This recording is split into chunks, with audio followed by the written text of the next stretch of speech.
Setiap hari Minggu, Dulos Production mengadakan ibadah Minggu jam 4 sore di Hotel Haris lantai 5 Mall FX Sudirman, Jakarta Pusat. Setiap hari Minggu aku ada di sana. Bagi Bapak Ibu yang berada di wilayah Jakarta Pusat dan sekitarnya, mari bergabung dalam ibadah Minggu Dulos Production.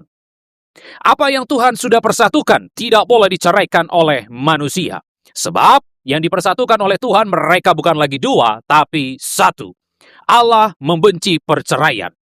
Selama suami masih hidup, istri terikat. Selama istri masih hidup, suami terikat. Tidak bisa menikah yang kedua kali. Sekalipun terjadi perzinahan tidak boleh bercerai, sekalipun terjadi KDRT tidak boleh bercerai, pasangan sakit-sakitan tidak boleh bercerai, tak kunjung punya keturunan tidak boleh bercerai, pasangan NPD mengalami gangguan kejiwaan, kepribadian tidak boleh bercerai, pasangan pindah keyakinan tidak boleh bercerai, pasangan kembali ke keyakinan yang lama tidak boleh bercerai, pasangan di penjara seumur hidup tidak boleh bercerai. Sampai maut, sampai kematian yang benar-benar menceraikan. Titik, no debat. Nekat bercerai atau diceraikan, pilihan cuma ada dua. Yang pertama sendiri seumur hidup, yang kedua berdamai dengan pasangan. Ibu Risma. Shalom, Ibu.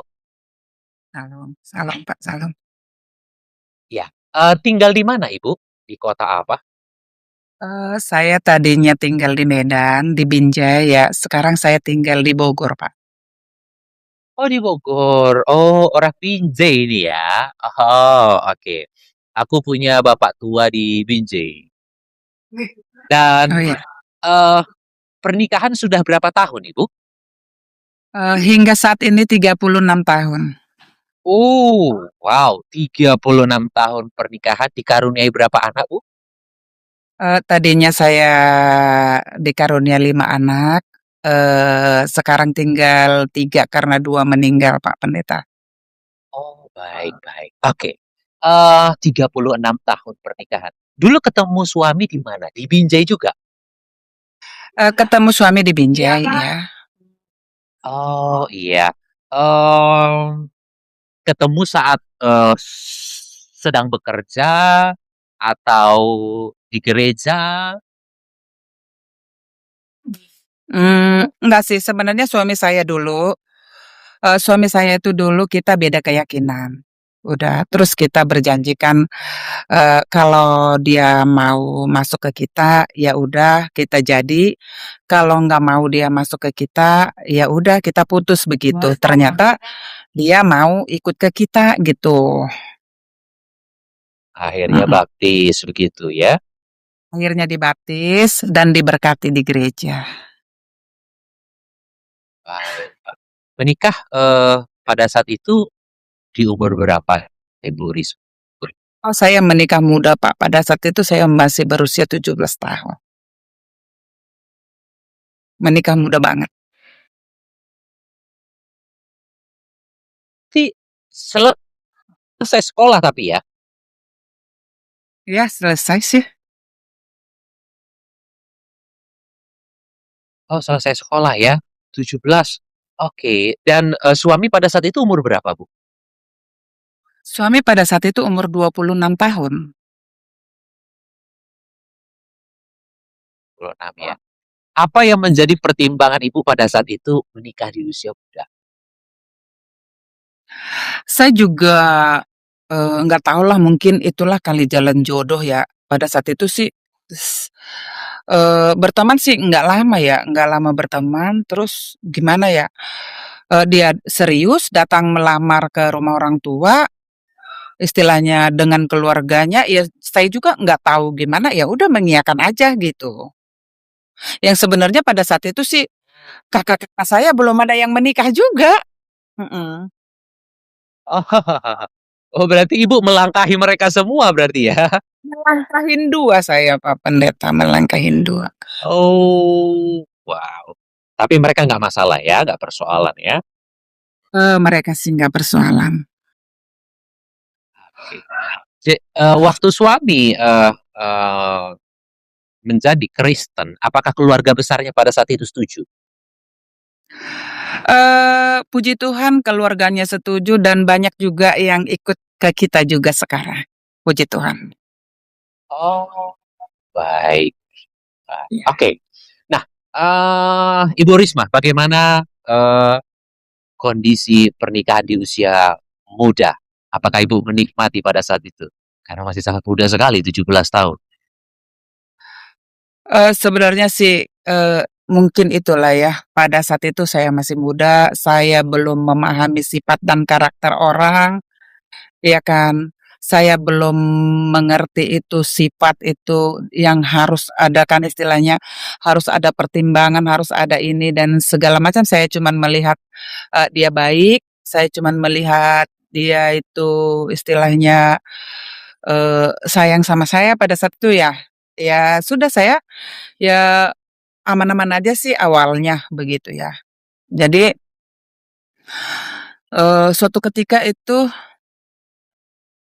awalnya pernikahan kita itu, emang sih dari awal juga udah ada kurang bahagianya ya, dari pertama kita menikah juga udah ada pertengkaran sih ya, berapa bulan kemudian bertengkar, KDRT, saya tetap bertahan ya. Oh, Iya, sehingga, iya, iya. melahirkan anak pertama juga sering bertengkar juga, sering KDRT juga, ya karena dia seorang, eee, arogan sih, penjudi, pemabuk, perempuan gitu ya. Tapi yang tadinya saya tidak Tapi mengerti Ibu hal tahu dari awal? saya sih nggak tahu, memang saya nggak kenal lama sama dia gitu, nggak kenal lama sama Perkenalan pada dia. saat itu Pada saat hanya beberapa bulan. iya, saya mengenal dia cuman sekedar 1 tahun doang. Pada saat itu kan begini, Ya. saya kan, dari, mama sama papa saya kan tinggalnya di daerah Binjai. Saya kan sekolahnya di, daerah Tapanuli Utara, Samosir. Begitu. Jadi saya pas itu pulang Oke, ke rumah paham. mama gitu. Ya, ceritanya saya pulang ke rumah ibu saya bertemu sama dia, saya nyaman, setelah tamat itu saya bertemu, saya nyaman, nah terjadilah itu pernikahan, kan begitu ya. Terus memang dari awal pernikahan itu juga udah, terjadi perselisihan, terjadi pertengkaran yang sangat hebat dan suka memukul gitu ya, suka mabuk juga, ya udah saya tetap bertahan aja itu kan kan orang tua bilang kalau orang Batak bilang, "Itu kan pilihan kamu, Nak. Kamu mau gimana juga tetap Iya, pertahan, perjuangkan." Kan iya. begitu, Pak, ya. Aku juga seperti itu, saya tetap bertahan, bersabar. Sehingga saya hamil anak kedua, gitu ya. Hamil anak kedua, di saat saya hamil anak kedua, di situ suami saya ada terjadi perselingkuhan dengan kakak iparnya, Kakak ipar. istri dari abangnya, Wow. dari abangnya. Nah, di situ saya, berpikir pengen mengambil keputusan, ya. Tapi saya berpikir begini, jika saya mengambil keputusan ini gimana dengan anak saya, gimana dengan pernikahan saya? Kan saya yang membawa dia ke saya. Saya yang harus lebih memimpin dia kan begitu ya. Jadi pada saat itu, saya hamil tua, saya berperkara sampai pada saat itu dibawa ke kantor Koramil ya kalau nggak salah pada di Langkat sana ya. Jadi si Oh, abang itu melapor, si abangnya itu melapor bahwasanya istrinya digituin, terus keluarga menolong, pada saat itu disuruh berdamai, berdamai di kampung. Nah, setelah berdamai saya lahiran, oh, terus, baik. Iya. 3 hari lahiran, saya disuruh meminta maaf ke rumah, si kakak itu, terus saya bilang begini sama si kakak itu, "Kak, saya bilang apa ke Kakak? Saya salah apa? Saya kan nggak tahu, Kak. Ya saya juga nggak mau begini kan, saya juga Kakak tahu kan?" Terus si kakak itu merangkul saya, "Iya Dek, kamu nggak ada salahnya."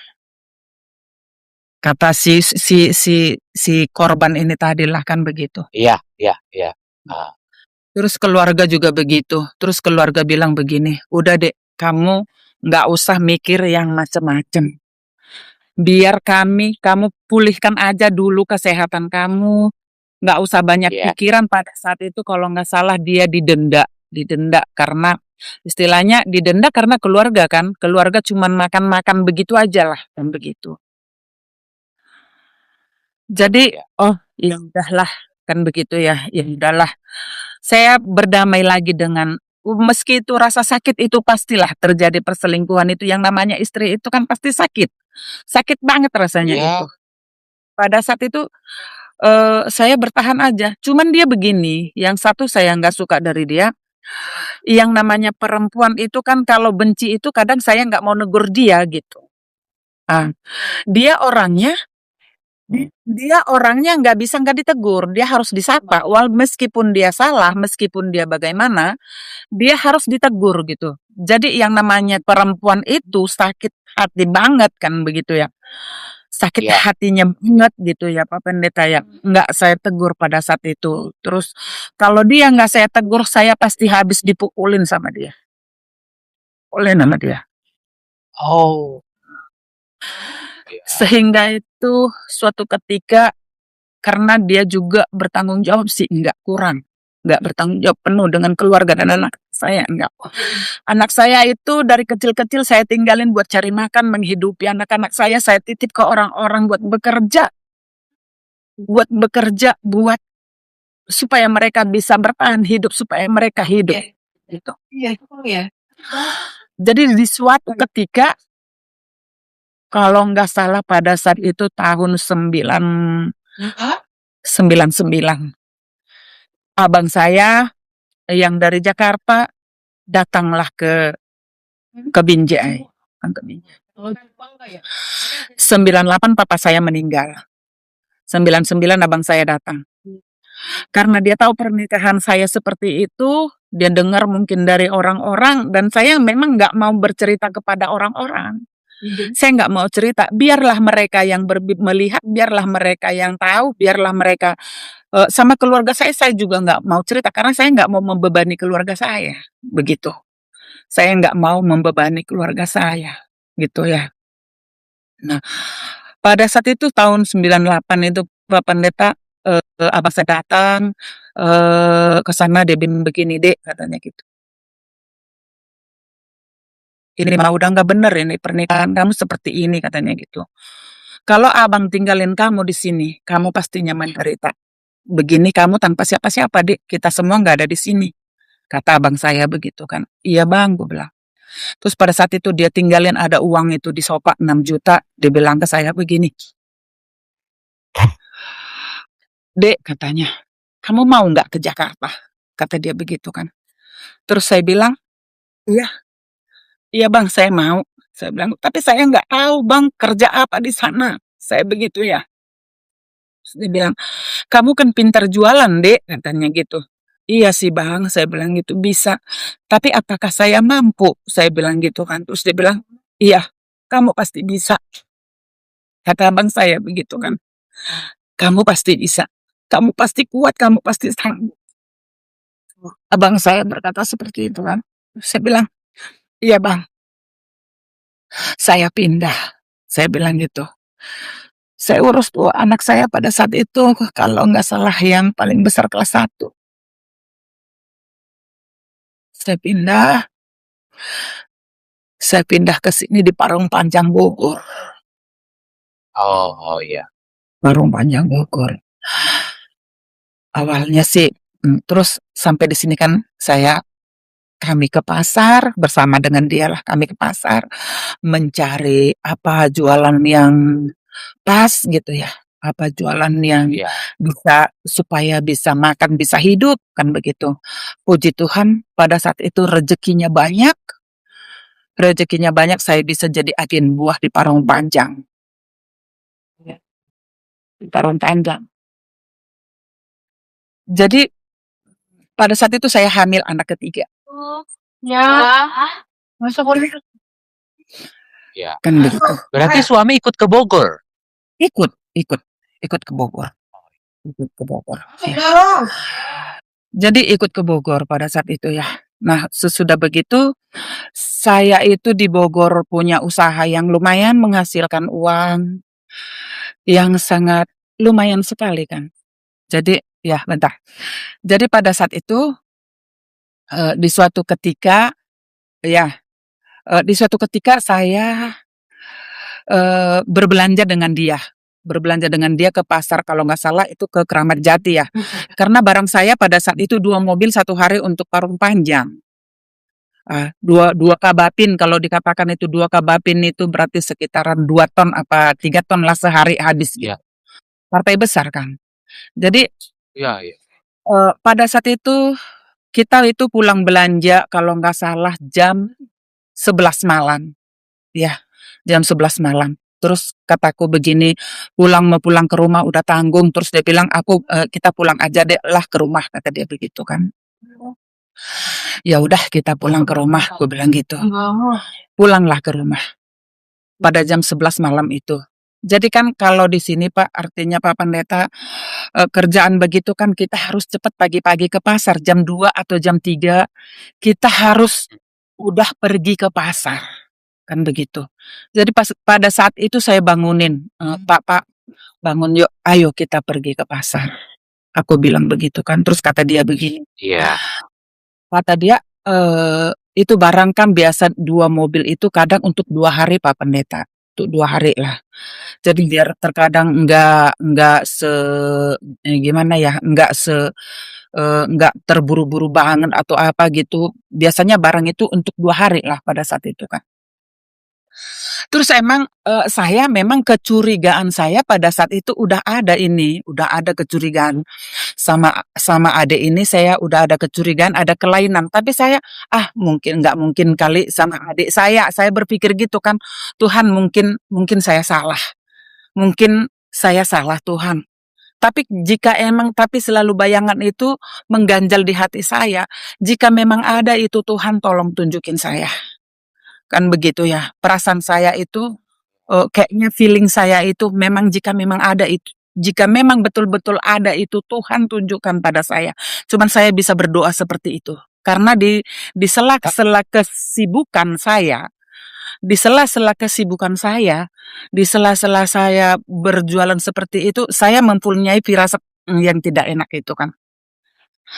Jadi pada saat itu subuh jam 2 dia nggak mau bangun. Saya pergi sendiri ke pasar dengan barang sebegitu banyak.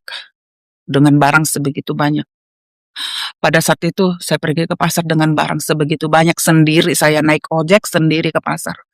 Saya ke pasar itu, puji Tuhan dengan nggak nyangka-nyangka ya, dengan nggak nyangka-nyangka barang itu habis jam 9 pagi Pak Pendeta. Oh, wow. Puji Tuhan. Jam 9 pagi itu barang itu sudah habis. Cepat sekali. Ya, ya. Jam 9 pagi barang itu sudah habis. Jadi dengan nada senang riang gitu ya. Senang, campur gembira, udahlah mungkin dia istirahatnya udah tenang, udah enakan, biar saya bicara sama dia nanti gimana perbelanjaan seberikutnya karena itu barang sudah habis. Nah kan begitu. Ya, Saya ya. saya pulang ke rumah Pak.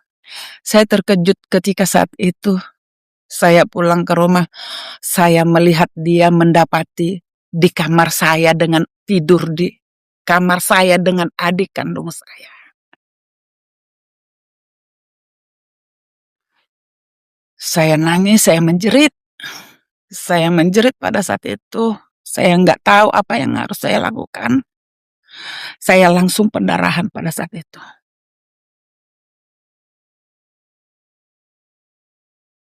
Ya, ya, ya. Dan saya dibawa ke rumah sakit, dipanggil ibu saya nggak berani ngadu ke abang saya nggak berani ngadu, nggak berani bicara, takut apa yang terjadi gitu ya. Saya nggak berbicara dengan siapapun pada saat itu. Dengan ibu saya juga saya enggak.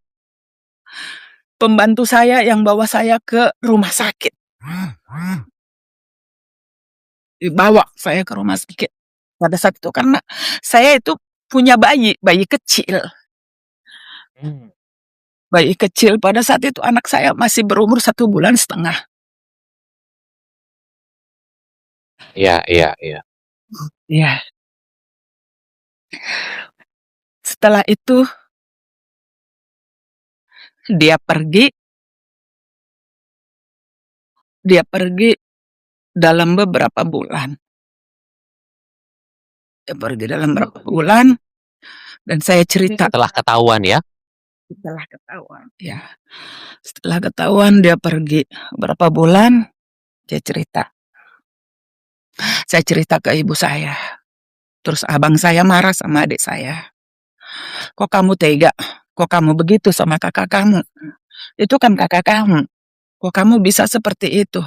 Apapun yang dilakukan dia, apapun yang perkataan dia, kenapa kamu percaya? Diusirlah adik saya pada saat itu. Setelah begitu, dalam tempo beberapa tahun kemudian, saya berdamai lagi dengan dia. Berdamai dengan situasi. Tetap bertahan, Tuhan ini pilihan saya. Iya. Iya. Tuhan ini pilihan saya. Berjalan berselang dengan waktu, ada sekitaran 1,5 tahun. Kita bertengkar ramai, kita ribut, kembali lagi terjadi seperti itu. Kita ribut. Pada saat kita itu ribut, saya sempat lari ke Pekanbaru saya. Saya udah nggak kuat. Oh, Saya udah nggak kuat, Tuhan, saya nggak kuat.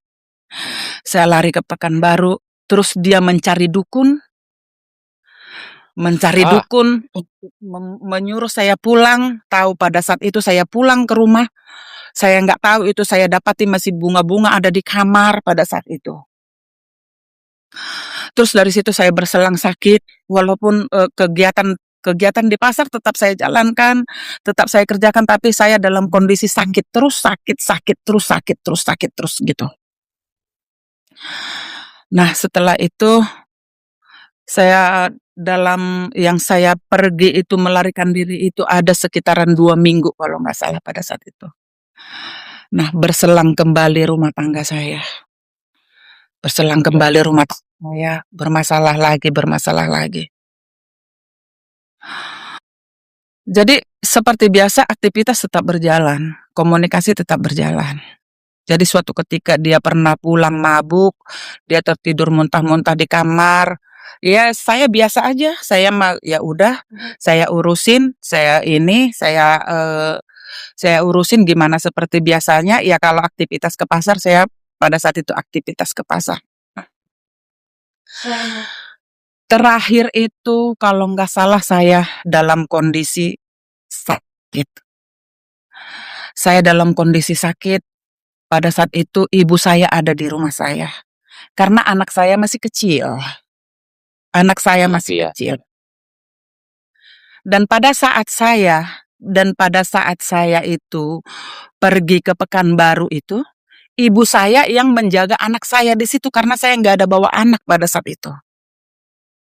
Oh, Iya, karena saya nggak tahu tujuan kemana, nggak tahu akhir hidup gimana. Pada saat itu saya lagi kosong, nggak tahu tujuan kemana dan kemana, nggak tahu gitu. Tahu, karena saya punya saudara di Pekanbaru, saudara dari mama saya ada dokter di sana. Ya udah saya pergi ke sana aja gitu. Tapi yang namanya berkeluarga itu kan kita udah punya rumah tangga dimanapun kita kan nggak betah selain di rumah kita kan begitu. iya. Sehebat Iya, apapun mereka itu, sehebat apapun keluarga kita itu, sehancur apa dan sejelek apapun rumah kita itu, tetap rumah kita itu yang kita rindukan. Iya.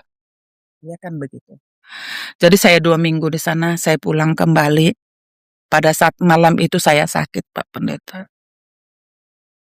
Saya sakit, terus saya panggil dia, saya bilang begini, Pak, tolong ambilin saya air minum. Sampai ada 3 kali saya panggil dia nggak denger. Pak, tolong ambilkan saya air minum. Dia nggak panggil, saya bangkit sendiri.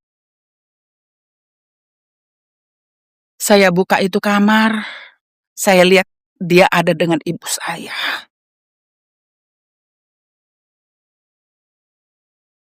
Oh. Hancur. Pada saat itu hancur.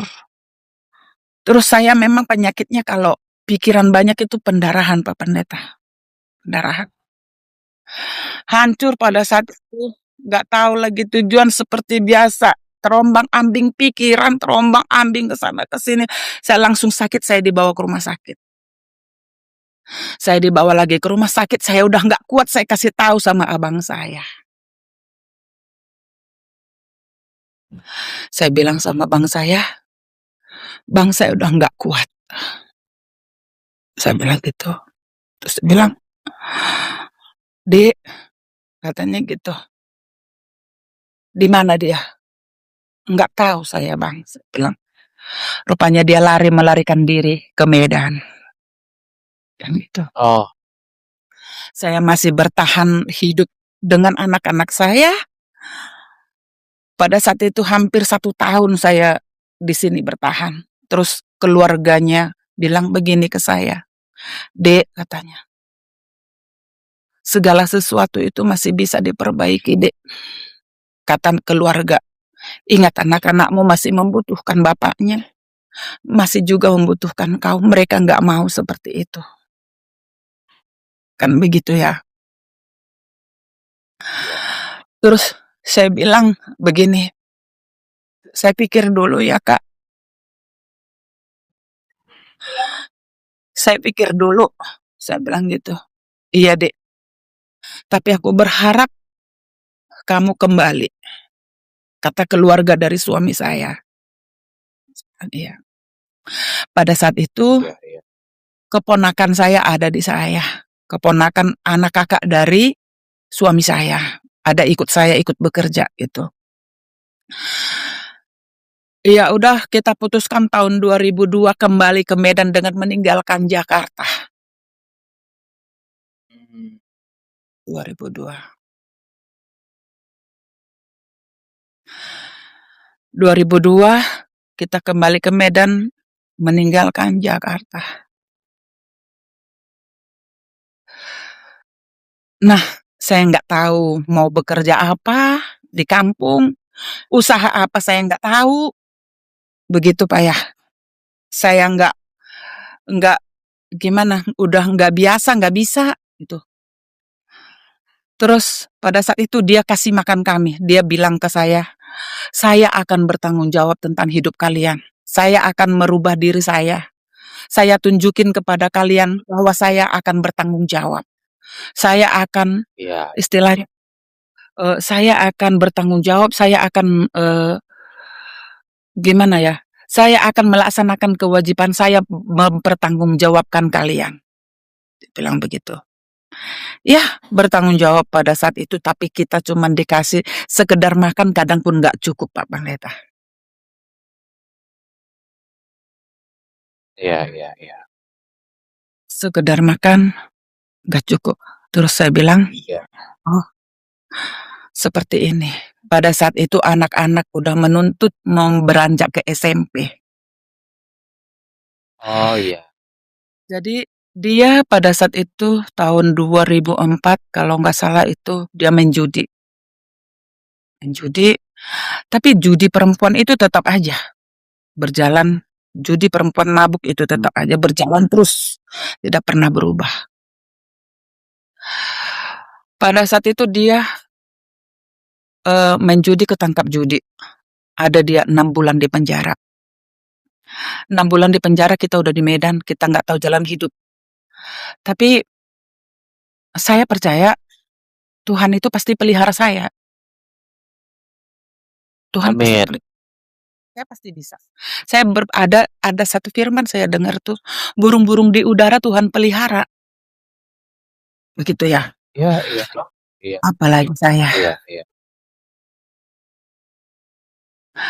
Begitu ya. Terus udah gitu, Saya bilang begini, "Udah nak, nggak apa-apa. Bisa bantu mama. Apa yang bisa kita capai itu." Jadi pada saat itu 6 bulan kami bisa menghidupi hidup sendiri tanpa dia. Walaupun saya dalam kondisi sering sakit Pak Pendeta pada saat itu. Sering sakit. Jadi pada saat itu 6 bulan itu dari situ saya belajar bahwasanya saya mampu. Tanpa dia juga saya mampu. Egois namanya kan. Kenapa saya harus menunggu dia? Ya. Kan begitu ya. Kenapa harus saya menunggu dia sementara tanpa dia juga saya mampu, saya bisa menghidupi anak-anak saya.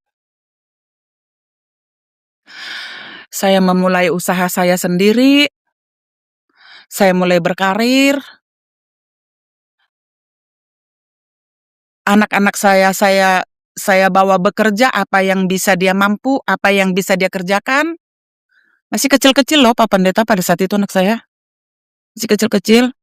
Saya mulai membuka warung. Terus ada pagi-pagi itu saya nggak biasa saya menyadap karet Pak Pendeta. Nggak pernah saya kerjakan itu, tapi pada saat itu saya bisa.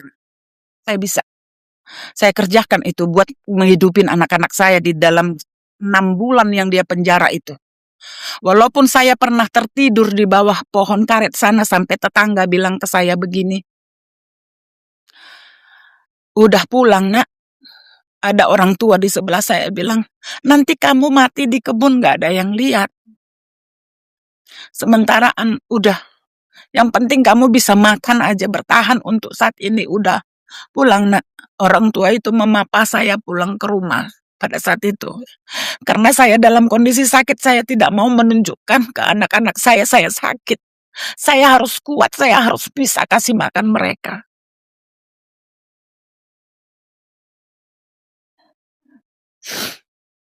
Saya pulang.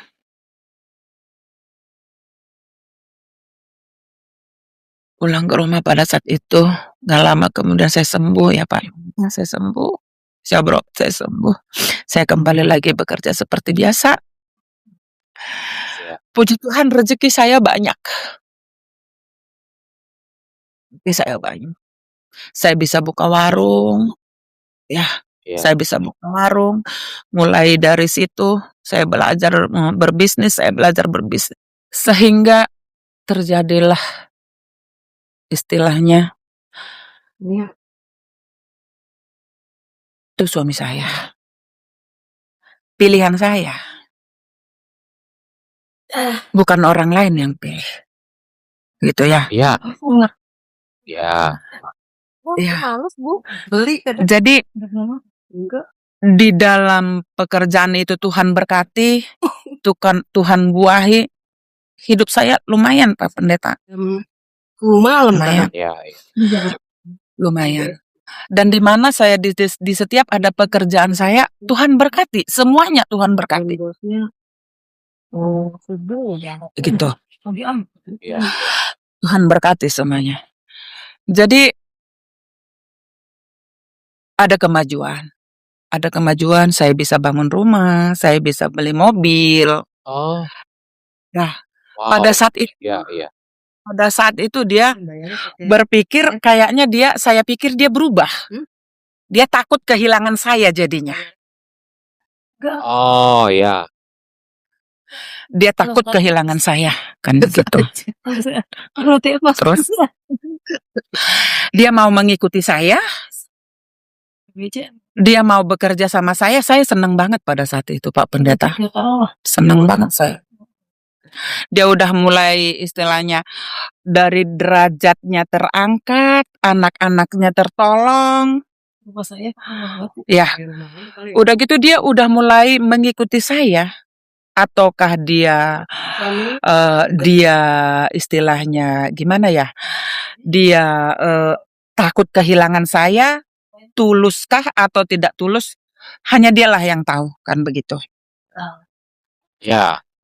Dengan berjalannya waktu, beberapa puluh tahun kemudian saya bertahan. Beraktivitas dengan dia.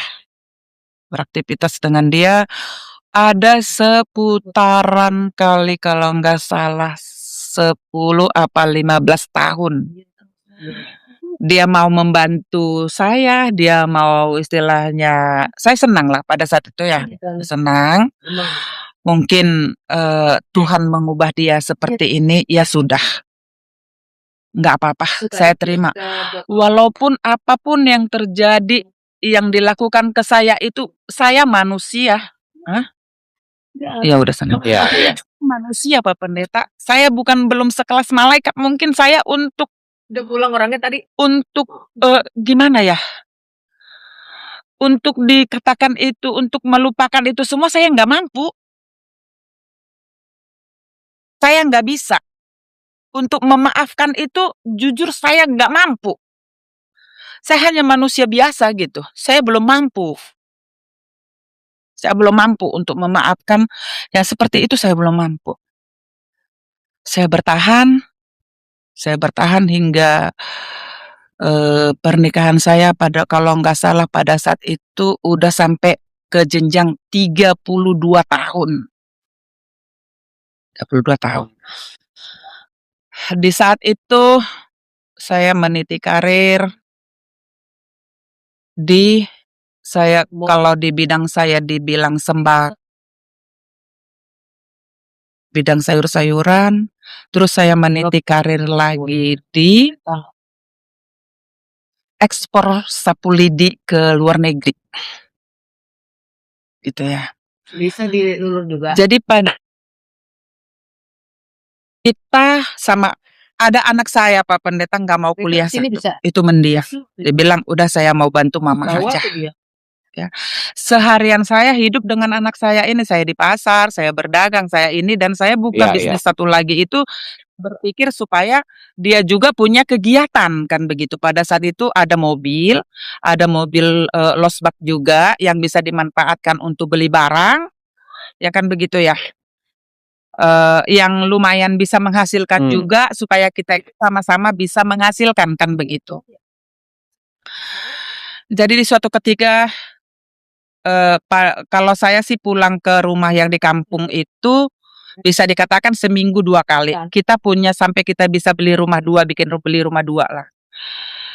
Jadi aku usaha dengan anak saya, sementara dia di kampung, dia juga kadang ke ladang, kadang beli sapu lidi, usaha dia seperti itu. Jadi pada saat itu dia begini, "Mah, saya mau ke Binjai," kata dia gitu, "mau ngantar barang ke gudang." Dia bilang begitu. "Oh ya udah," saya bilang gitu. Iya. Terus anak saya kalau nggak pada saat itu hari Selasa biasa kita giliran pulang ke kampung. Kalau dari tempat usaha saya ini lebih dekat pulang ke rumah kampung pada saat itu. Saya bilang, dia di Binjai ini ada di situ keponakan saya 1 sama anak saya yang paling kecil, 2 sama pembantu 1. 3. Jadi anak saya ini memilih saya pulang ke rumah kampung. Terus kalau saya menolak, saya kasihan melihat si anak ini, kasihan, aduh Mak, udahlah dia capek. Udahlah nggak apa-apa. Ke rumah kampung juga nggak apa-apa, udahlah. Cuman pada saat itu saya berpikir begini kan, karena anak ini nggak tahu yang diperbuat bapaknya ini sejauh mana selama ini kan mereka tidak tahu. Oh, berarti Ibu Iya. tutupin ya? Iya, saya tutupin. Mereka kan nggak tahu. Oh. Iya, Iya. iya. Mereka nggak tahu apa yang dilakukan ini selama ini dan perbuatan-perbuatan seperti itu mereka tidak tahu kan pada saat itu ya. Ya sudah Nak, nggak apa-apa kita pulang ke rumah kampung. Cuman di hati pikiran saya itu udah nggak tenang. Pasti terjadi sesuatu apa ini. Malam itu jam 12 malam saya mau tidur itu berdoa, saya bilang, "Tuhan, pikiran saya nggak tentang suami saya. Tuhan jauhkan dari hal-hal yang tidak diinginkan."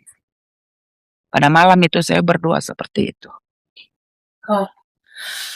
Besok paginya dia juga kegiatan, saya juga kegiatan. Kan begitu. Saya pulang ke rumah Binjai ini pada malam harinya. Begitu. Pada malam harinya dia pulang ke rumah kampung, saya tidak ketemu dia. Saya pulang ke rumah Binjai kan nggak bertemu karena dia posisinya di kampung. Kan begitu. Iya, iya. Jadi saya pulang ke rumah kampung, ke rumah di Binjai. Pada saat itu pembantu saya datang merangkul saya. Pada saat itu datang pembantu saya merangkul saya. Dia bilang, Eda, tadi malam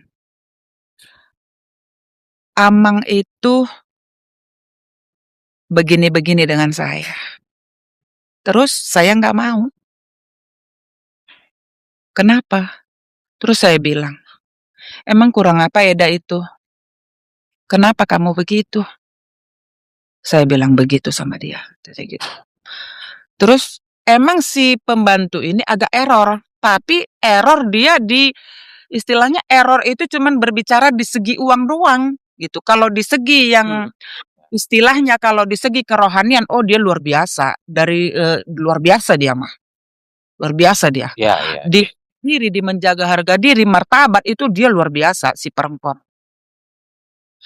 Jadi terus kan dia mau kasih saya uang. Kata dia begitu. Dia mau kasih saya uang. Enggak teleponan kita bahwasanya dia memang jadwal saya pulang ke rumah Binjai pada malam Rabu, dia pulang ke kampung gitu. Kita teleponan. Dia bilang begini ke saya. Tadi malam dia pengen tidur saya, dia kasih duit. Eda saya nggak mau. Terus saya bilang, terus gimana caranya Eda? Saya bilang, iya. Saya bilang begini sama dia, Eda, katanya. Apa yang kamu lakukan? Kamu kan perempuan lemah, aku bilang. Kalau sempat kamu macam-macam dengan saya bangunin anak kamu, katanya. Sama keponakan kamu, katanya gitu. Kebenaran dia itu tinggal bersama keponakan saya ada di situ. Satu sama anak saya yang paling satu, kan begitu. Saya bangunin, kata dia. Terus akhirnya saya diajak duduk kita nggak terjadi apa-apa Eda, kita cuman mengobrol ujung-ujungnya di situ. Puji Tuhan, Eda, dia gitu kan. Terus pada saat itu saya berpikir begini ya, saya udah terbiasa sih dikhianati ya Pak ya, terbiasa. Dan saya agak tenang sedikit lah karena lebih parah dari itu juga udah saya alamin. Iya. Parah dari itu juga udah saya alamin, sehancur apa saya saat itu udah saya alamin Pak Pendeta. Yang saya seketika saya melihat dia begitu dengan ibu saya, seketika saya melihat dengan adik kandung saya udah sehancur itu juga saya udah alamin, saya udah harus berpikir tenang. Kan begitu ya. Ya udah. Saya nggak mau negur dia pada saat itu. Saya pikir dia berubah. Setelah berapa puluh tahun kejadian itu ya, saya pikir dia berubah. Mungkin ini berubah. Kata saya seperti itu ya. Rupanya Lulut 2 orang. nggak ada. Tetap juga enggak. Saya nggak tegur dia. Saya nggak mau negur dia. Saya rasa itu 2 minggu saya nggak mau negur dia. Pada saat itu dia saya bilang saya cuman mengirim pesan, dia dari gudang itu bawa uang, saya bilang cuman begini, Pak tolong taruh uang di meja, besok saya perlu uang buat belanja karena banyak kebutuhan orang pesta. Ditaruh tuh di meja uang. Udah, saya pergi lagi dengan anak saya. Belanja lagi, kegiatan lagi. Nah, pada saat itu dia datang ke rumah sore-sore jam 6 sore kalau nggak salah. Kita pulang ke rumah kampung, ketemu sama dia. Dia bilang begini ke saya, Mah minta uang, kata dia. Saya belum meletakkan tas saya itu. Saya belum menurunkan tas saya kan. Terus karena rumah kampung itu saya selama 2 minggu saya nggak pulang, itu pasti berantakan, saya pikir begitulah Pak Pendeta kan. Terus saya ajak itu pembantu saya bilang, ayolah Eda kita pulang ke kampung, kita bersihin coba rumah kampung itu karena kita udah 2 minggu nggak dari kampung. Kan begitu ya. Terus si pembantu ini datang ngikutin saya. Pada saat itu dia datang tiba-tiba begini, Ma minta uang, saya mau beli barang. saya mendengar sih Pak Pendeta, saya mendengar pada saat itu, saya mendengar banget saya. Terus saya mendengar pada saat itu, saya bilang begini, saya diam, nggak saya sauti. Dia sampai memanggil saya meminta duit, kata dia begitu kan. Terus, iya, saya cuma jawab begitu kan. Terus dia langsung masuk ke rumah, menjambak saya, mencekik saya, menginjek leher saya. "Kamu dengar enggak siapa yang saya bilang?" Nah, begitu kan. Diseret saya dengan dari depan sampai ke belakang, dia mau pikam saya pada saat itu. Dia mau, istilahnya dia memukul, memang Ya, dia ya, kalau ya. gitu. Sampai dia keluar kata-kata dia begini, "Mati pun kamu di sini nggak bakal ada yang tahu keluarga kamu." Dia begitu. Saya minta tolong, saya udah nggak kuat pada saat itu, saya tahu. Dan apa yang terjadi setelah itu? Dan setelah itu, setelah terjadi yang pertengkaran yang sebegitu hebat, Iya, terus, dia mengatakan dengan kata-kata seperti itu tadi yang saya ungkapkan tadi kan. iya, iya. Dari situ saya berpikir kayak begini ya, mungkin hidup saya nggak bisa seperti ini gitu. Pada saat itu saya pergi, saya mengeluarin mobil, jaraknya jauh gitu, Pak, ke kantor polisi ada sekitar 1,5 jam kalau nggak salah. Tengah malam saya pergi, tengah malam, saya pergi ke kantor polisi, Iya. saya buat pengaduan di sana. Hmm. Ada kadang harganya 25. Buat pengaduan. Saya buat pengaduan di sana. Terus kalau sekarang kan, kalau cuman kita di polsek itu kan istilahnya Iya. nggak ditanggapi, kita harus ke Polres lagi, ke PP, kan begitu. Ambil jalan itu, kebenaran anak kakak saya ada tugas di sana, dia bantu saya. Iya. Iya, iya. Istilahnya proses ini naik lah, kasus ini naik kan. Iya. Terus kembali lagi keluarga. Emang keluarga suami saya Oh. banget sama saya, Pak. Nah, kan udah. Keluarga suami saya merangkul banget sama saya gitu, dan setiap kali pertengkaran sama suami saya, keluarga saya yang Iya, iya. bela saya, keluarga dia yang selalu membela saya gitu. Bahkan mereka Oh. iya, itu. Ya, jadi kalau udah Iya. Iya. tahu Heeh. Bahkan mereka rela mengusir dia dari rumah supaya saya bisa hidup saya, atau dan sebagainya yang mereka lakukan supaya saya bisa, istilahnya bisa hidup, bisa bertahan dengan anak-anak saya, sebegitu Pak Pendeta. Jadi dengan singkat waktu berdamai. Oh, akhirnya nggak jadi lapor lebih lagi ya? Akhirnya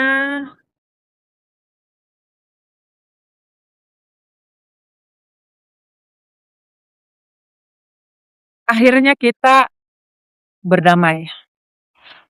Akhirnya kita berdamai, kita kembali beraktivitas seperti biasa, kembali menjalani kehidupan seperti biasa dengan keluarga, mempertanggungjawabkan, kan begitu ya.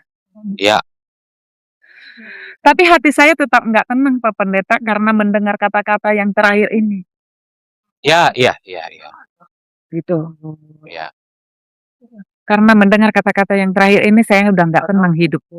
Betul. Terus di suatu ketika emang dari jauh-jauh hari saya udah berdoa sama Tuhan. Tuhan, saya udah nggak kuat. Tuhan, saya udah nggak kuat. Tuhan, tolong saya udah nggak kuat. Tolong saya keluarkan dari zona ini, Tuhan.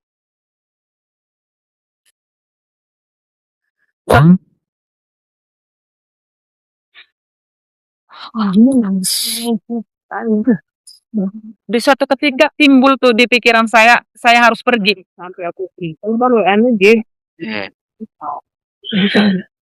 Kalau nggak salah di tanggal 8 April tahun 2023. Subuh, jam 4 subuh saya berangkat dari rumah. Hanya anak saya yang paling kecil yang tahu.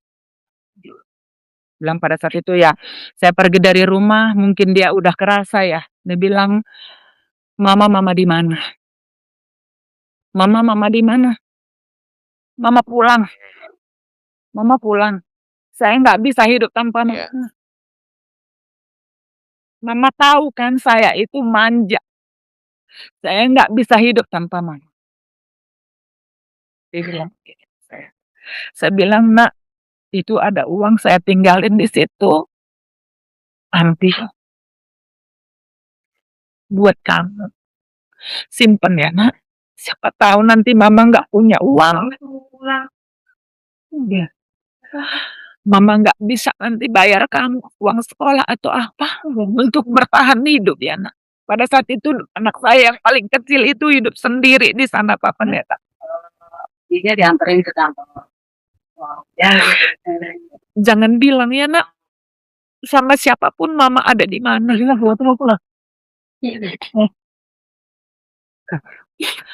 Bahkan sama kakak-kakaknya, sama abang-abangnya juga nggak tahu saya di mana pada saat itu. Kalau dia di rumah misalnya. Saya lari ke Bogor, Ini kan matikan handphone saya. Terus dia mencari-cari saya, mencari kebenaran saya. Dia suruh Iya. cyber karena ada keponakan saya kerja di Polres, disuruh sama dia, tolong cari tantemu katanya. Terus dia bilang, udah tante ada di Parung. Iya. Gitu ya. Oh, yuk. Iya. Dia bilang gitu. Ya udah. Sekarang saya udah tahu, berarti dia kembali ke Bogor. Udah tahu. Ya.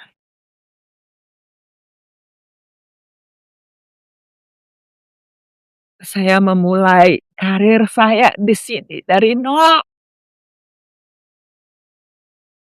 Dari saya nggak makan, dari saya makan cuma 1 kali 1 hari.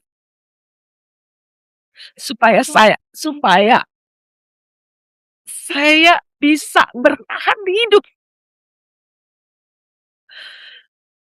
Dan pada saat itu ada anak saya di sini juga, gadis aku. Pada saat itu dia masih les di Don Bosco. Kan. Pada saat itu dia les di Don Bosco. Saya bisa, istilahnya kita berdua bilang, udah nak, kita harus hemat, kita harus begini. Walaupun gimana, susah senangnya makan, nggak makan, ya udah apa yang ada. Dengan kehidupan aku ini, kita harus tetap bertahan. Tunggu belum selesai saya. Puji Tuhan, 1 tahun kemudian kehidupan kita mulai terangkat. Derajat kita, mulai kita bisa meniti karir, anak saya juga udah bisa bekerja, udah bisa membantu saya, begitu ya. Puji Tuhan. Puji Tuhan, dan hingga saat ini kita jalanin bersama dengan anak-anak. Iya. Terus yang selalu menguatkan saya selama ini, Pak Pendeta, karena begini. Iya. Ada kakak ipar saya kan pelayan Tuhan juga. Oh, iya. Pelayan Tuhan. Terus selalu dia menguatkan saya, selalu dia mendoakan saya. Dia bilang hingga kemarin saya ikut kursus kuliah di WB Wanita Bijak Depok. Oh, dari gereja berarti ya, Wanita Bijak. Iya, dari gereja. Di situ saya dapat semua. Di situ saya dapat sebuah ilmunya bahwasanya gimana kita mempertahankan keluarga kita. Saya mendapatkan itu di 1 kapal 2 kapten. Jadi saya memberikan kesaksian itu di situ, terus saya bilang, saya itu pengen merangkul dia. Karena saya tahu yang dia lakukan itu, dia tidak tahu itu salah. Ya, Karena tahu, ya. jika dia tahu itu salah, pasti dia tidak akan melakukannya. Ya. Saya pengen kembali merangkul dia, saya kepengen dia menjadi pria sejati.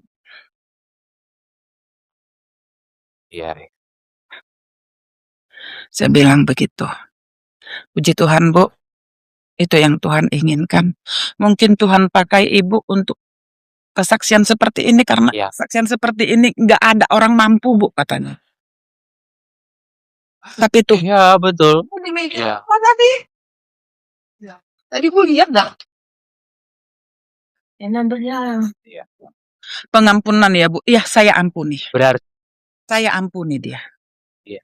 Saya ampuni dia. Dan hingga saat ini komunikasi, walaupun terakhir-terakhir ini dia ada komunikasi begitu-begitu di Facebook sampai dipiralin sama orang-orang, saya nggak peduli tentang semua itu. Dan saya percaya dia itu sedang sakit. Ya. Saya Yang perlu percaya untuk kuasa Tuhan dipulihkan, pasti sembuhkan disembuhkan. dia. Saya percaya kuasa Tuhan pasti Amin. sembuhkan dia dan pulihkan dia. Saya percaya itu, Pak Pendeta. Amin. Dalam nama Yesus terjadi. Percaya. Iya. Terjadi dalam nama Yesus. Saya percaya itu. Saya percaya Dipulihkan. itu Tuhan pasti Bertobat. pulihkan dia. Tuhan pasti rangkul dia. Saya percaya itu. Ya. Dalam nama Yesus. Dalam Yesus. Karena tahu saya Dalam dia nama sedang Yesus. sakit. Mungkin Murah tahu apa ada promonya. Kamu kita aku ngambil promonya. Ibu terima lagi. Saya terima. Dan saya tidak bercerai sampai saat ini. Di project Ya. sama.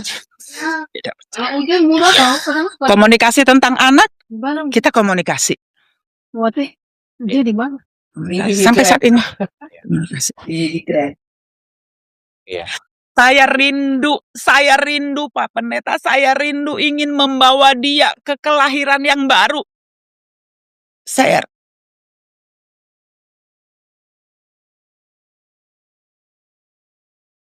Saya rindu. Biar Tuhan. Saya Yang percaya bekerja. itu. Saya percaya Tuhan pasti pulihkan. Saya percaya Tuhan pasti memulihkan saya. Di dalam kehidupan saya, keluarga saya, rumah tangga saya. Saya percaya itu.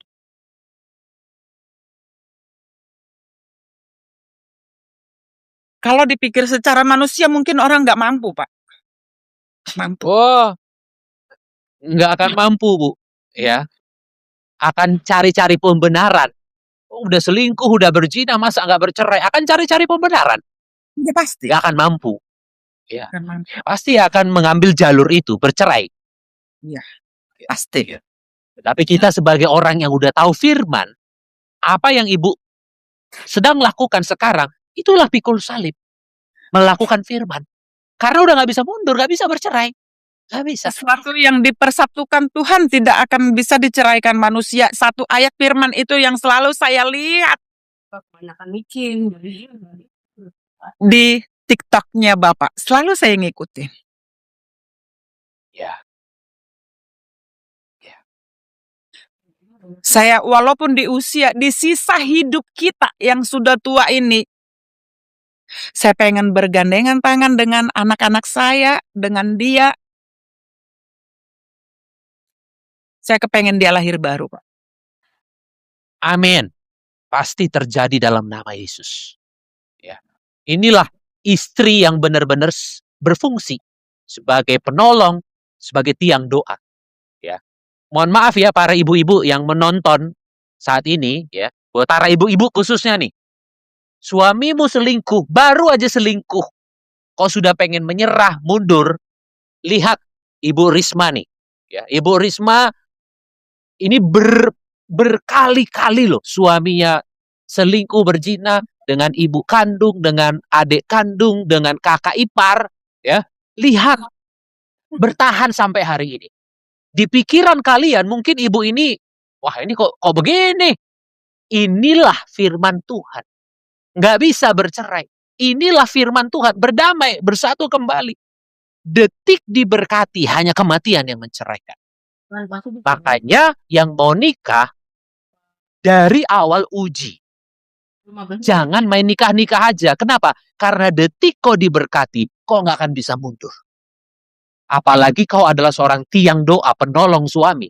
Kau harus fight, kau harus berjuang supaya suamimu dimenangkan. Bukan mundur, bukan menyerah. Bukan mengakhiri dengan perceraian. Bercerai itu melawan Tuhan. Tiru apa yang Ibu Risma lakukan. Bagi orang dunia, mungkin Ibu Risma ini sudah dianggap tanda Bodoh. kutip. Bodoh. Ya. Saya bodoh. Mungkin sudah dianggap, ya kata orang Batak, otok. Iya, Bagi orang dunia. iya, memang Tapi betul. di hadapan Tuhan, apa yang Ibu lakukan ini benar. Apa yang dilakukan Ibu ini benar. Aku yang pegangin. Karena inilah firman Tuhan. Bagi orang dunia, jangankan selingkuh, mungkin suami berbohong aja udah diceraikan. Hal biasa bagi orang dunia.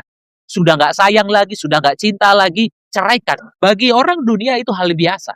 Tetapi bagi kita anak-anak Tuhan, ya, bagi kita anak-anak Tuhan, sudah tertulis di dalam Alkitab bahwa apa yang Tuhan sudah persatukan, hanya kematian yang menceraikan. Jangan cari-cari pembenaran, stop cari-cari pembenaran. Ini contoh yang sangat nyata di depan kita, Ibu Risma nih. Contoh yang sangat nyata di depan kita. Bagaimana mempertahankan pernikahan sampai hari ini. Belum dipulihkan 100%, tapi Ibu Risma ini menjadi contoh bagi kita. Tidak ada perceraian dalam pernikahan Kristen. Sesuatu hal yang membahayakan nyawa kita, berpisah sementara. Lapor polisi juga nggak apa-apa. Apa yang dilakukan Ibu Risma tadi sempat melapor ke polisi, itu benar, nggak ada persoalan. Sesuatu yang membahayakan nyawa kita, lapor polisi atau kabur. Cerai nggak bisa. Pisah rumah. Paling mentok pisah rumah untuk menyelamatkan diri. Cerai nggak bisa. Jadi jangan cari-cari alasan, aku bercerai karena terjadi KDRT, aku bercerai karena aku pengen menyelamatkan diriku. Bukan itu solusinya. Pisah rumah solusinya, bukan bercerai. Banyak Pak pendeta Bercerai nggak mengira saya bodoh, banyak. Dan saya sendiri juga. Iya. Iya. Dan saya sendiri juga, saya sempat berpikir, kok sebodoh itu saya ya? Kenapa saya bisa begini? Tapi saya percaya. Saya cuma pegang ayat 1 itu, sesuatu yang sudah dipersatukan Tuhan tidak bisa dipisahkan manusia. Dan sampai detik ini, itu saya pegang. Ya. Puji nama Tuhan. Ya. Wah, ini luar biasa sekali ya kesaksian Ibu yang benar-benar pikul salib ini. Nggak apa-apa orang-orang mau bilang apa, nggak usah peduli, Bu. Karena memang mengikut Tuhan kita harus mematikan kedagingan. Ya. Ibu bisa aja menikah lagi, Ibu punya uang, Ibu berhasil, ya. Ibu pintar berbisnis, berusaha. Ibu bisa artinya tuh bisa dengan gampang menceraikan dan menikah lagi itu gampang. Tetapi apa yang Ibu lakukan saat ini adalah karena kebenaran firman Tuhan itu bagus. Ya, ini memang yang harus dilakukan. Jadi aku anjurkan, aku himbau kepada ibu-ibu mungkin yang sedang merasakan ini, tiru apa yang dilakukan Bu Risma. Bertahan. Ya. Bertahan. Jangan pakai alasan aku pengen bahagia. Yang harus kita bahagiakan Tuhan. Jangan cari kesenangan diri kita sendiri. Yang harus kita senangkan adalah Tuhan. Tidak Gitu, menuruti ya. keinginan daging, tidak menuruti Ya. keinginan. Kalau kita mau menuruti keinginan daging, gak akan ada habisnya. Daging ini pengen senang terus. Kalau bisa punya istri 2, kalau bisa punya istri 3, kalau bisa kawin cerai terus. Daging ini selalu pengen enak. Tapi kita harus tahu satu hal. Dalam hidup ini, menyenangkan Tuhan yang terutama. Bukan Betul. menyenangkan daging. Kalau kita ngikutin daging, kita akan binasa. Mati masuk neraka. Buat apa selama kita hidup di dunia ini, bebas kawin cerai, punya suami banyak, punya istri banyak, hidup foya-foya dan lain-lain. Buat apa kalau kita mati ujungnya masuk neraka? Buat apa? Dengarkan baik-baik. Di neraka nanti kau akan selamanya. Nggak ada yang namanya transit. Setelah sebulan di neraka nanti masuk ke surga. Nggak begitu ceritanya. Boleh silahkan Di deh. penjara, ya. Kalau di penjara mungkin kau bisa bebas setelah 6 tahun, 7 tahun. Tetapi di neraka kau tidak akan pernah bebas. Sekali kau masuk ke sana, kau akan selamanya di sana. Ya. Jadi pikirkan baik-baik. Matikan keinginan dagingmu untuk bercerai, apalagi menikah lagi. Berdamai dengan suami. Gitu loh. Kalau kau takut berdamai dengan suami, pisah sementara. Udah pisah aja untuk menyelamatkan hidup, menyelamatkan nyawa. Pisah, nggak ada persoalan. Yang penting nggak boleh bercerai. Ya. Wow, jadi sekali lagi Ibu Risma terima kasih ini buat kesaksiannya. Banyak sekali loh yang diberkati hari ini. Tuh, banyak banget dari tadi, ya. Diberkati dengan kesaksian Ibu, ya. Menginspirasi. Aku senang dengan kesaksian Ibu, kenapa? Untuk menginspirasi yang lain. Jangan cerai, nggak bisa cerai. Ya, entah suami kita berselingkuh dengan ibu kandung, dengan saudara sendiri, nggak bisa bercerai, nggak bisa. Jadi kesaksian Ibu ini menginspirasi, memotivasi yang lain. Gitu. Makanya aku senang dengan kesaksian Ibu ini hampir 1 jam lebih ini. Ya, mereka masih mendengarkan kesaksian Ibu. Iya, Wow, apakah suami ibu biasa. sekarang ini sudah benar-benar belum? Karena dia belum lahir baru. Saya kepengen membawa dia ke lahir baru, Bu. Iya, betul. Iya, iya. Teruslah berdoa Bu untuk Dan suami ya. itu tugas saya, dan itu tugas saya membawa dia ke lahir baru karena yang menuntun dia ke saya adalah saya. Ya. Good. Dan saya harus Inilah berbuat. seorang istri. Selamat berjuang Bu, ya. Terus berjuang, ya.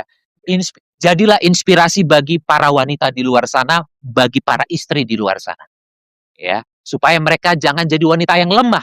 Apalagi di luar sana, mohon maaf ya, banyak wanita yang lemah. Ketika suami tidak menafkahi, dia nggak tahu mau buat apa.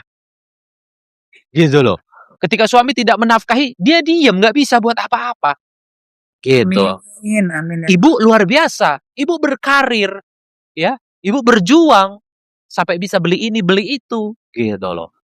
Nah, buat para ibu-ibu sekali lagi yang masih nonton nih, ini nih seorang istri, berjuang dong. Jadi jangan, aduh suamiku tidak menafkahi aku, bagaimana ini? Ya berjuang, Cerai. berkarir, bekerja keras. Ya kan Bukan ibu-ibu bercerai. itu kan. Kebanyakan begitu dan udah cerai aja. Buat apa kan masih Iya, banyak. Emang yang menjamin siapa? Gak ada yang menjamin itu semua. betul. Betul. Ini bagus banget nih, menginspirasi para ibu-ibu nih. Ya, jadi kalau kau lemah, ya jangan jadi penolong dari awal. Ketika Iya. kau siap menikah, berarti kau harus siap menolong suamimu suatu saat nanti. Makanya Jadi aku selalu bilang, kalau kau Jadi di wanita bijak itu Pak, saya menemukan tugas dan tanggung jawab sebagai istri. Wis, mantap kali. Itulah tanggung jawabnya besar loh. Jadi jangan berpikir menjadi seorang istri hanya di dapur saja, melayani suami dan lain-lain. Tugas istri itu besar. Gitu. Jadi tugas istri itu besar. Makanya kalau kau masih menjadi wanita lemah, jangan nikah dulu deh. Kenapa? Kau nanti bagaimana mau menolong suami kalau masih menjadi wanita lemah, gampang mundur, gampang putus asa, gampang kecewa, ya. Lihat bagaimana ibu ini berkali-kali disakiti, berkali-kali dikecewakan. Bahkan sampai hari ini pun ya, belum dipulihkan 100%. Tapi ibu ini tidak pernah menyerah. Tidak pernah mundur. Tiru ibu ini, Ibu Risma nih. Saya merasa Petarung dari saya Sumatera merasa Utara berdosa ini. jika tidak bisa dia membawa ke lahir baru. Saya merasa berdosa itu. Dan saya akan mengundang dia datang ke Jakarta untuk mengikuti sesen pria sejati. Ya, Supaya dia mengerti di mana tanggung jawab dia sebagai suami nantinya. Ya, amin. Doaku suami dijamah Tuhan berubah total dalam nama Yesus. Ya, Tuhan Yesus mencari orang berdosa dan mengubahkan orang-orang berdosa menjadi baru. Aku percaya suami ibu juga ya dalam hatinya Tuhan. Ya. Sekali lagi, Tuhan Yesus datang ke dunia bukan untuk cari orang benar, orang suci, orang kudus. Tuhan cari orang berdosa.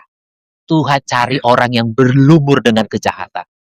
Supaya diubahkan dan menjadi lahir baru. Wow. Terima kasih Ibu Rini, ini kesaksian yang sangat luar biasa ya. Makasih, Anak Pak. meninggal kenapa? Oh, anak saya meninggal. Yang satu dia karena emang kecelakaan. Hancur. Pokoknya hidup saya pada saat itu hancur banget lah. Yang satu lagi emang dia punya tumor dari kecil, Pak Pendeta. Kalau Wow. sama Ya, lebih panjang lihat lagi ya, itu, buat ibu-ibu, ya. lebih panjang lagi kalau dicerita itu masih Uh, banyak hal yang tidak terceritakan itu. ya. Loh, ya sekali lagi ya untuk ibu-ibu denger nih. Ibu Risma ini bukan cuma sekedar mengalami persoalan dengan suami, anaknya kehilangan loh. 2 anak dia kehilangan. Ayo, 2 anak loh. Iya kan? 2 anak lajang itu. Dengan suami, 2 anak hebat loh ibu ini. Ibu Risma ini luar biasa. Ya. Bukan cuma mengalami perselingkuhan, perzinahan, anak 2 lajang meninggal. Dipanggil Tuhan ya. Bertubi-tubi. Iya. Ah, ini bertubi-tubi mengalami persoalan, tetapi tetap sampai hari ini Amin. tidak kecewa sama Tuhan. Ya, bahkan Ya. semakin mendekatkan diri kepada Tuhan. Wow. Sekali lagi terima kasih Bu Risma ya. Salam sama semua yang ada di sana. Salam sama keluarga besar, salam sama suami, salam sama anak-anak ya. Diberkatilah keluarga besar Ibu, diberkatilah mertua, ipar dan lain-lain, diberkatilah keluarga-keluarga yang dekat dengan Ibu. Amin. Amin, amin, amin. Setiap hari Minggu, Dulos Production mengadakan ibadah Minggu jam 4 sore di Hotel Haris lantai 5, Mall FX Sudirman, Jakarta Pusat. Setiap hari Minggu aku ada di sana. Bagi Bapak Ibu yang berada di wilayah Jakarta Pusat dan sekitarnya, mari bergabung dalam ibadah Minggu Dulos Production. Apa yang Tuhan sudah persatukan tidak boleh diceraikan oleh manusia. Sebab yang dipersatukan oleh Tuhan mereka bukan lagi 2, tapi 1. Allah membenci perceraian. Selama suami masih hidup, istri terikat. Selama istri masih hidup, suami terikat. Tidak bisa menikah yang kedua kali. Sekalipun terjadi perzinahan tidak boleh bercerai, sekalipun terjadi KDRT tidak boleh bercerai, pasangan sakit-sakitan tidak boleh bercerai, tak kunjung punya keturunan tidak boleh bercerai, pasangan NPD mengalami gangguan kejiwaan, kepribadian tidak boleh bercerai, pasangan pindah keyakinan tidak boleh bercerai, pasangan kembali ke keyakinan yang lama tidak boleh bercerai, pasangan di penjara seumur hidup tidak boleh bercerai. Sampai maut, sampai kematian yang benar-benar menceraikan. Titik, no debat. Nekat bercerai atau diceraikan, pilihan cuma ada 2. Yang pertama sendiri seumur hidup, yang kedua berdamai dengan pasangan.